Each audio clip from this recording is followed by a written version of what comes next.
What's up, blockchain? Good evening. It's Nick from Truth Blitz. Hope you guys are having a good night, evening, wherever you are, whatever time it is right now. It's just before 4:30 p.m. where I'm at. So we're going to first take a look at the market and then get into a little video clip pertaining to my previous video from the other day. So anyway, right now we are back up over $500 billion in overall market cap, closing on $504 billion. Bitcoin is at 11,252. So I did start practicing charting on TradingView, starting with trend lines, support and resistance, and definitely I got a ways to go, but obviously starting with Bitcoin, Bitcoin to US dollar, and I did get in my lines that I drew that I saw that we were going to make a bullish break, and if you go to Cointelegraph, there's actually an article here: Bitcoin breaks 11,000 as new support forms and analysts turn bullish. So I guess that means my charting education is going in the right direction. Like I said, it is no quick and easy thing to learn how to properly do that. So I expect it's going to take a very long time before I'm proficient in charting and chart analysis. Anyway, oh, that is not where I wanted to be yet. Let's talk about the video I put out the other day pertaining to Clif High's Pillar data, the data that shows Pillar will be at parity with the price of Ethereum. Now, I put out a video which was a few people from the Webbot crypto room on Telegram, their theory that possibly the data was the fact that David Siegel had made a mistake twice. Once after the last time he mentioned the Pillar to ETH data, when he mentioned it on Omar Bam's channel, Crypto's News, and he made the same mistake once before that interview. So I know a lot of people asked Crypto Blood to ask this question. You know, is the data still showing that for Pillar at some point going to parity with the price of Ethereum? I asked Crypto Blood to possibly bring up the video that I made pertaining to that theory that people were talking about, and he did. So let's take a listen to what Clif says. What about this is a big one, Clif. You stated, or you reiterated this on your interview with Omar Bam about Pillar seeing, you know, its market cap spiking to near Ethereum or ETH. Can you clarify what you meant? People are in a tizzy about this one. All right. So at the time that the statement had been made, which was back when, the data at that point was talking about when Pillar, the wallet, was released, then the value of the Pillar coin would be commensurate with Ethereum, but not Ethereum at that time, but rather Ethereum back when the data sets had come out. Okay. Makes sense? Yep. Okay. Yep. Okay. So we don't know when the Pillar wallet will be released, but we do know that when the forecasts were made, Ethereum was in the $600 and $700 range. Okay, so just to bring up a point on that, I just spoke with Crypto Blood maybe an hour ago, and we were talking about this. He gave me a call, and we talked about this. We both think Clif made a mistake when he made that statement. Crypto Blood and I have been talking about this Pillar forecast for a long time now. when he made the original forecast on Crypto Blood's channel, when he did his first segment with Clif, the price of Pillar was only, I mean, this was last year, the end of the year, maybe November. I'm not sure the exact month, but I know we had did the math on this, and Ethereum was only about 350. Okay, so I don't know if Clif made a mistake on that, or if it was the fact that when he brought this up again with Omar Bam, or when Omar brought it up on his channel, the price of Ethereum was 600-700. But when Clif made the original statement about this, which was not in a Webbot report, it was not in a Bare Naked Wealth report, this was first broken on Crypto Blood's channel, the price of Ethereum was only about 350. 350 to 400 maybe, but I think it was closer to 350. So let's continue to listen. So is that a sustained level price, or is it just a fluke? You don't know. I don't know. Just it's going to hit a headline level within the data, and we'll be discussing it at that level. It could crash the next day, and it simply isn't recorded in the data sets, right? Okay, gotcha. All right, so that kind of clears that up, hopefully, for people. It says here another question. One before we even move on to that, I don't know if you knew this, but there were two separate videos of Mr. Siegel, David Siegel, the CEO of Pillar, saying he had a slip up and said Pillar, what's the price of Pillar today? It's $1,100 and something. Have you seen those videos? No. No. Well, see, and there's the rub. There you get the damn language confusion issues, right? Yeah, he said it back a few months ago at the beginning, and then in the most recent Pillar demo video, he did it again. He said, but this time he said $900 something. Well, okay, there you go. See, so if enough people pick up on that, and I've been moving, so I've been running the processing, I'll have to go and check. But if enough people start repeating that, then we have our language fulfillment, and the data set is fulfilled. So for instance, let's talk about Bitcoin for a second. I had a Bitcoin to gold ratio, okay, 4-to-1. All right, and here's what actually has occurred. We've actually met that ratio. The data sets were correct. Bitcoin went to 20,000 nominally, crashed back to 5,800. When it was at 5,800, gold was at 1,350. A 4-to-1 ratio was achieved. Yep. And so the data sets were accurate, including even in the early part of 2018, which was the time frame that was selected. So as far as I'm concerned on that, when we ran it, we're looking at about 39 or 40% fulfillment on the broader set. So we've reached those conditions. All right, so this still kind of leaves the question.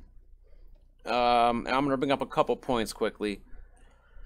One being, we don't know what the chatter was on David's slip up, and if it actually was that where he was getting the data. But it leads me to believe, and Clif obviously admits right here that could be it. However, if you go back to what Clif said earlier, when he made his original forecast, all right, when he came out and said this, or actually it wasn't a live video, he did questions for Crypto Blood, and then Crypto Blood read off the answers that Clif gave him.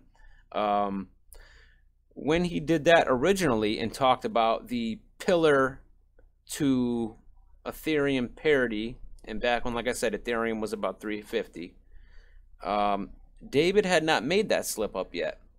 So it does lead me to believe that David's slip up, that happened twice, by the way, is not where Clif got his Webbot data from, where the Webbot picked up that data. It leads me to believe that even though Clif said, yeah, that's possible, something like that can give me that kind of data fulfillment.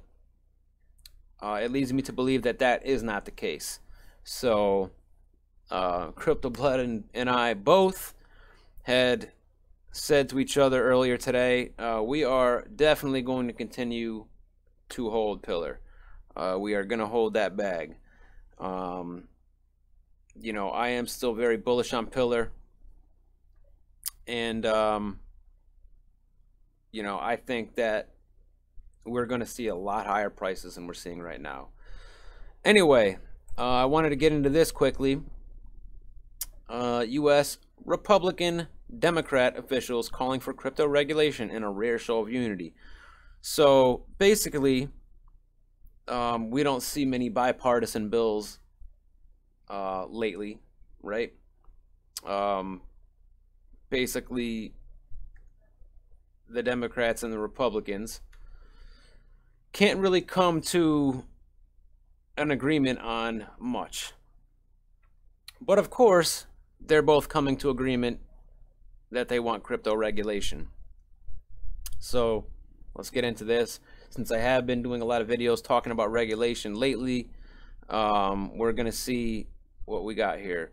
A bipartisan movement of U.S. lawmakers are considering forming new legislation to regulate cryptocurrencies, prompted by the increasing interest and therefore risk in cryptocurrency worldwide, according to Reuters.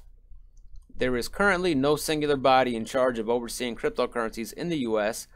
Their responsibility is instead divided between individual states, the U.S. Securities and Exchange Commission and Commodities Futures Trading Commission, the Treasury Department, and the Federal Reserve.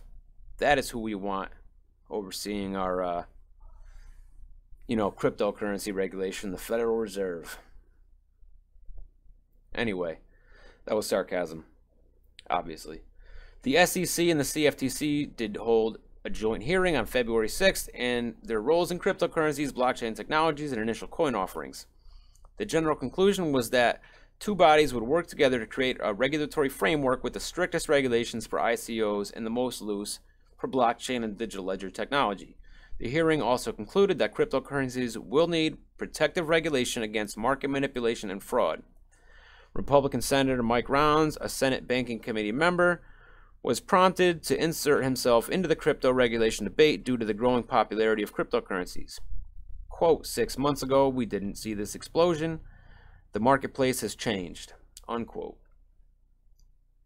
Rounds told Reuters that while there is no question about the fact that there is a need for a regulatory framework, he sees a chance for crypto to be regulated as both a commodity and a security. The global debate over whether cryptocurrencies and ICOs should be regulated as securities has already led to some concrete legislation. On February 17th, the Swiss Financial Authority released a set of guidelines to help determine if an ICO and its tokens should be regulated under securities legislation. The U.S. has yet to release a similar document. All right, mixed signals. 2 days ago on February 16th, Special Assistant to the President and White House Cybersecurity Coordinator Rob Royce told CNBC that general regulation of cryptocurrency is something not yet close, as they were still in the studying and understanding stage of regulation. And I talked about this the other day. However, Reuters reports that U.S. lawmakers are beginning to ask for legislation that would put digital currencies under SEC's investor protection rules for securities. This new desire prompted by the steady growth of crypto markets. Republican Representative Bill Huizenga, chairman of the House Financial Services Subcommittee on Capital Markets, which will soon hold hearings on this topic, told Reuters the SEC is properly the lead on this issue.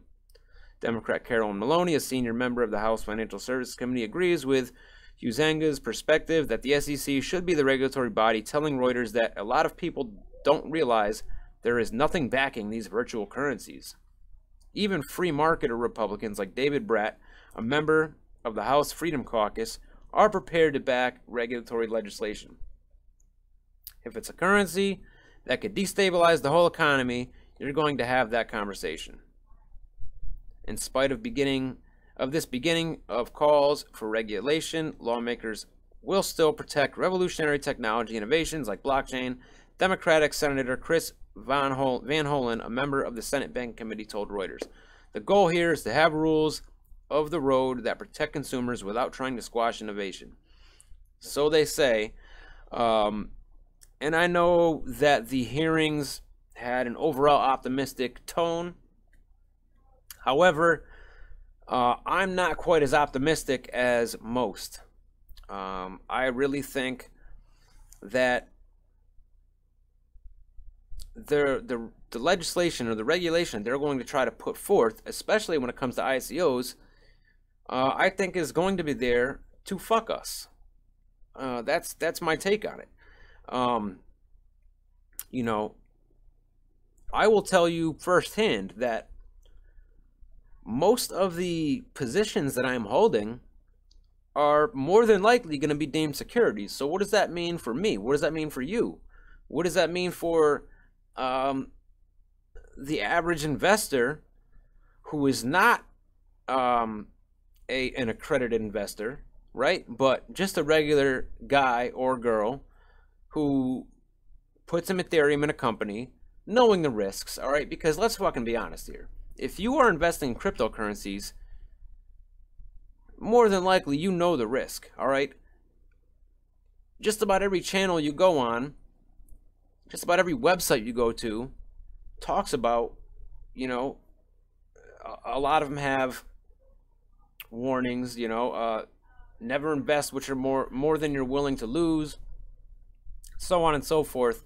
All right, so you can safely say that most people know that this isn't a sure thing, all right, that nothing is guaranteed, and that most of us knew this going in. All right, so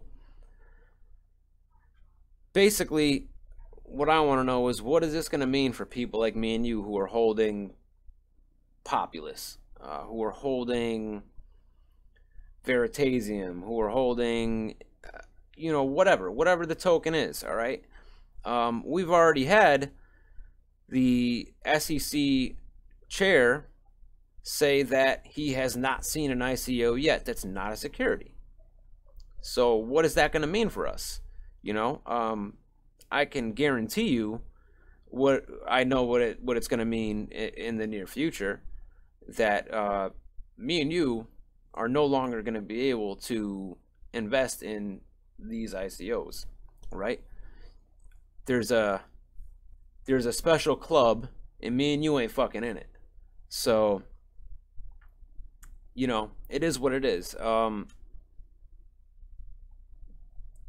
very libertarian on most things, and I think, and of course this is wishful thinking, you know, I'm not saying that this is going to happen, but I think what should happen is, we're all big boys and girls, right? We can make our own friggin' decisions. We don't need protection under the nanny state. We don't need babysitters, all right? It's my money. It's your money. Let us do what the hell we want with it. If I want to fucking throw it out the window like fucking confetti or wipe my ass with it, I should be able to do that, right? That would be me losing my money, right? So what's different about this? You know? Control. That's what's different about it. They want control. They, as much as they say they don't want to squash innovation, and this is the quote here, as much as they say things like that, the bigger thing is, they don't want us getting rich. They don't want me and you making a shit ton of money off cryptocurrencies. They need to keep the peasants exactly that, peasants. You know, argue that point with me if you want. This is my take on it. This is the way things have been for many, many, many years now. So,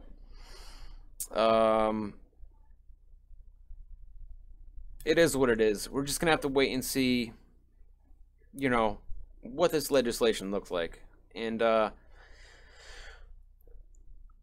you know, I have a feeling there's going to be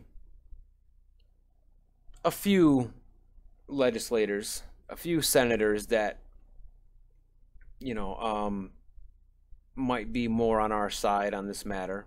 You know, like Rand Paul, people of that nature. However, just going off what this article sounds like, it really seems like the bulk of them, you know, want a heavy regulated market where the average citizen, i.e. me and you, don't have any entry into that market. And unless you are an accredited investor, which means that you need to be making a shit ton of money per year, 200,000 or more, to even apply to become an accredited investor. So it's all about control, guys, and that's what it is. But like Clif said, if you watched his whole video with Crypto Blood, he did say there's going to be bad regulation and good regulation, and a lot of the bad regulation will ultimately fail, because what we have going for us is this is a decentralized technology. There are more and more decentralized exchanges coming out, and in order for them to really put the kibosh on us investing in these cryptocurrencies, maybe they can stop a lot of them in the ICO phase. But what are they going to do to stop us from getting them in decentralized exchanges? They're going to shut off the fucking internet? You know, it's been said that there is an internet kill switch, but I don't think they're going to do it for this. So anyway, guys, this is my take on it. I'm curious to know what you guys think, you know, about the whole thing, the whole video. So as always, make sure you guys comment. Please like the video if you like it. Please subscribe to this channel and the Block Party podcast channel, which the link is right here below me. And I'll see you guys next time.